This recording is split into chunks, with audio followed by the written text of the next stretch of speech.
Hi, I'm Nick Shedd. I'm a performance specialist at InMotion powered by Exos in Virginia Beach. Today we're going to be doing a demonstration of VO2 Max and how it could benefit you as runners. This is our Cosmed FitMate Pro system that we use to measure VO2 Max.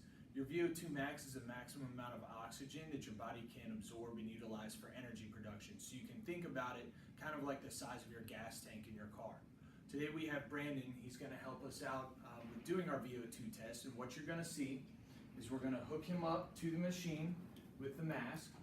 We're going to put him on a treadmill and have him run, and the test is going to get progressively harder as we go. And the whole time we're going to be measuring his heart rate and measuring the flow of oxygen until he reaches a point where he can't push any farther, and then we're going to analyze the data when we're finished. So we've got Brandon hooked up to the heart rate monitor and the VO2 mask. He's starting at a light jog to get his heart rate elevated. We're going to slowly increase his speed every 3 minutes until the test is finished. So we've now taken Brandon up to a pretty high rate of speed.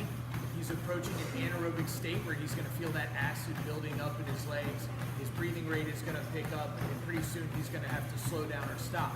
We're going to keep going until he can't go anymore, and then we're going to cut the test off and analyze his results. So Brandon's test has concluded. We found out that he has a VO2 max of 49. That's milliliters of oxygen per kilogram of body weight per minute, and that puts him in the 83rd percentile for his demographic. We also found out a few more important numbers. We found out what his maximum heart rate is. We found out what his energy expenditure is. That's the average amount of calories he's burning per hour of exercise. We found out how much oxygen he's able to extract from the environment. So that's indicative of his pulmonary functioning. And then most importantly, we found out what his anaerobic threshold is. When his heart rate gets above his anaerobic threshold, he's in a totally anaerobic state. He's in a point of exercise where he's going to no longer be able to sustain that level of intensity for a prolonged period of time. Based off of his anaerobic threshold, we can go back and prescribe training intervals, different heart rate zones for him to improve upon his VO2 max. Your VO2 max test is important to you as a runner so that you can establish a baseline, know what your anaerobic threshold is, and prescribe training intervals based off of that, and then go back and retest your VO2 max to see if your training program has worked.